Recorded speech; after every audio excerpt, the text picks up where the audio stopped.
భారతదేశానికి రుణం తీర్చుకునే అవకాశం వచ్చిందని చెప్పి మీరు నమ్ముతారా నమ్మరా? హాస్టల్లో ఉండి 5 స్టార్ హోటల్లో ఉంటే ఆ ట్యాక్స్ కూడా కట్టక్కర్లేదు. హాస్టల్లో ఉండి ఆ డబ్బుతో నేను ట్యాక్స్ కడుతున్నాను.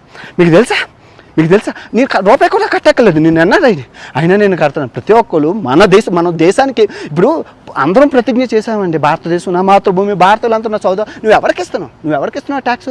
నీ నీ కన్నతల్లికే ఇస్తున్నావు. భారతదేశం అంటే ఎవరు? మన కన్నతల్లే కదా, మనం కొట్టుకోమా?